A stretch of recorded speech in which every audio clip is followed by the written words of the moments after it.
Lahat na yata ng skin problem sa mukha ay nakuha ko na, from whitehead, blackheads at mga malalaking scars na gawa ng acne.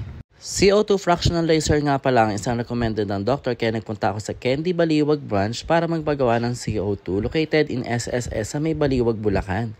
Ito nga pala ay located sa may second floor ng SSS building at makikita yun yung Candy sa may bandang corner ng building na to. Buy one take one nga pala yung kanilang package, kaya inavail ko na yung unang package na 2 session na babalik ako sa 1 buwan para gawin ang second session.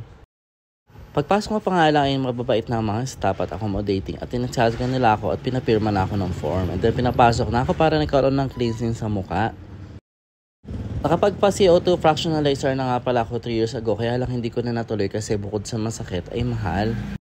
Pero dahil nagmura na nga sila ay pinagawa ko na nga ang CO2 fractional laser, at sa oras na to ay nilalagyan na nga pala ako ng anesthesia or numbing cream sa mukha.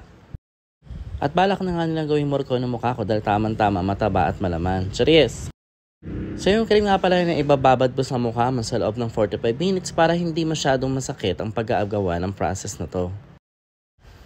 Pero medyo sinamin ako sa masakit dahil actually kakatatulang ng lips ko at kakalagay na ng microblading sa kilay, kaya hindi masyadong masakit. Pero kung mababa ang pain tolerance mo ay sinasuggest ko na lakasan mo ang loob mo o tawagin mo yung tiis ganda para sa ikagaganda ng balat mo. And I hope and I pray nga na sana ay sa 4 session na gagawin sa akin ay medyo maayos na ang aking bakubakong mukha. Charis! After 45 minutes nga ay sinimula ng i-laser ang aking mukha. Maaari hindi talaga masasabing hindi masakit, yan talaga masakit. Kaya nga lang dahil sa gusto mong gumanda at kuminis ay titiisin mo. Kaya nga tinatawag na tiis ganda. Hindi ko naman pwedeng sabihin kasi hindi masakit kasi baka pag nagpagawa kayo na to ay sisihin nyo ako. Pero sa totoo may nararamdaman kayong sakit. Pero sabi nga na trust the process, kung gusto mo talaga magkaroon ng self-improvement ay kaya mong tiisin ang mga ganito mga proseso para sa kakaayos ng face natin. Kaya suggest ko lang sa mga pimples at may acne hanggang maaga ay gamutin nyo na, kasi pag dumating yung panahon ay mahihirapan kayo. Gagaya nga nito, mayroon ako mga deep scars na kailangan mo tiisin ng mga ganitong process. So swerte nga kayo mga makinis.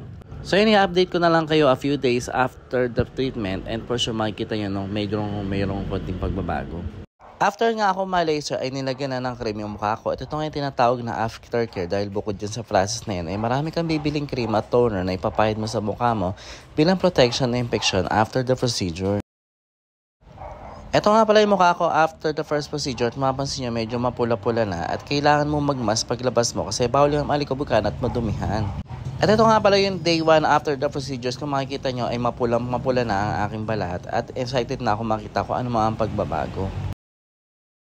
And please follow for update. Bye-bye!